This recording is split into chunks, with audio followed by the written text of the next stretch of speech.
उभरती हुई पाकिस्तानी अदाकारा ऐना आसिफ का कहना है कि हर बीमारी का इलाज होता है, लेकिन देखा गया है कि जिस शख्स को डिप्रेशन या दूसरे जहनी मसाइल होते हैं और वो थेरापिस्ट के पास जाता है तो वो भी इलाज करने के बजाय नमाज पढ़ने का कहता है। मकबूल ड्रामे मायरी में कम उम्र दुल्हन और कम उम्र माँ का किरदार निभाने के हवाले से अदाकारा ऐना आसिफ ने कहा है कि वो हसास जहनीत की मालिक हैं और मायरी में उनके किरदार पर तनकीद की वजह से उनकी जहनी सेहत मुतासिर हुई है। एक सवाल के जवाब में उन्होंने कहा कि वो हसास जहनियत और दिल की मालिका हैं और उनकी तवज्जो फौरी तौर पर मनफी चीजों पर चली जाती है। कोई अगर उनकी तारीफें करता रहे तो उन्हें फर्क नहीं पड़ता, लेकिन अगर कोई थोड़ी सी भी तनकीद करता है तो वो दिल बर्दाश्त हो जाती हैं। उन्होंने शिकवा किया कि लोगों ने उन पर तनकीद करते हुए उन पर मज़ाहिया मीम्स तो बना ली, लेकिन उन्हें इस बात का एहसास नहीं कि उनकी मीम्स का दूसरों पर क्या असर होता है। ऐना आसिफ का कहना था कि मीम्स बनाना आसान है, लेकिन जिन पर वो बनती हैं उनकी जानिब से उनका सामना मुश्किल हो जाता है। ऐना आसिफ ने साथी अदाकार समर जाफरी और अबुल हसन के साथ हाल ही में निदा यासिर के मॉर्निंग शो में शिरकत की, जहां नौजवान अदाकारों ने जहनी सेहत पर खुलकर बात की।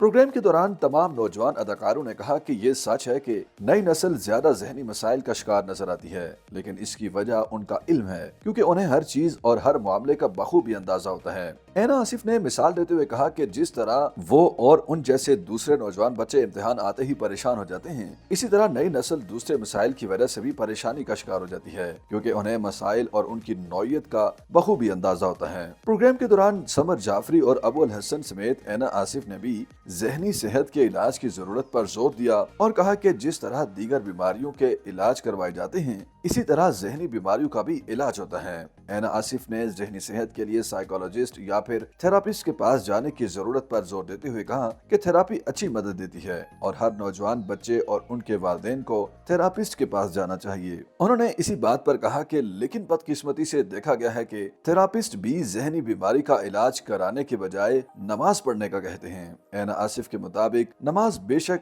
सुकून देती है और नमाज हर मुसलमान को अदा भी करनी चाहिए और ये अमल इंतहाई अच्छा है। उनकी बात के दौरान नौजवान अदाकार अबुल हसन ने दलील दी कि जिस तरह दीगर बीमारियों से निजात के लिए इलाज करवाया जाता है, इसी तरह जहनी सेहत का भी इलाज करवाया जाना चाहिए। उनके मुताबिक इस्लाम खुद इलाज की जरूरत पर जोर देता है, जबकि खुदा ने हमें अक्ल और शऊर दिया है। इसी जहानत का इस्तेमाल करते हुए जहनी सेहत जैसी बीमारी का इलाज भी करवाया जाना चाहिए। उनका मजीद कहना था कि बिलाशुबा नमाज पढ़ने से सुकून मिलता है। नमाज बहुत अच्छी चीज है, हर मुसलमान को नमाज पढ़नी चाहिए, लेकिन बास बीमारियों का इलाज सिर्फ नमाज पढ़ने से ही नहीं होता। जिस तरह बुखार के लिए दवाई की जरूरत पड़ती है, इसी तरह जहनी सेहत के लिए भी इलाज की जरूरत पड़ती है। नौजवान अदाकारों की बातों पर सोशल मीडिया सारिफीन ने उनकी तारीफें की और उनकी बात से इत्तफाक किया कि नमाज बेशक सुकून देती है, लेकिन बास बीमारियों के इलाज के लिए अद्वियात की जरूरत पड़ती है और बीमारी को बीमारी के तौर पर ही देखा जाना चाहिए। YouTube पर गूगली एंटरटेनमेंट देखने के लिए youtube.com की सर्च बार में गूगली एंटरटेनमेंट टाइप करें।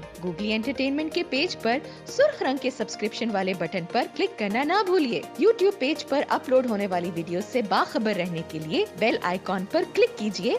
आपको हर नई वीडियो के बारे में नोटिफिकेशन मौसूल हो जाएगा।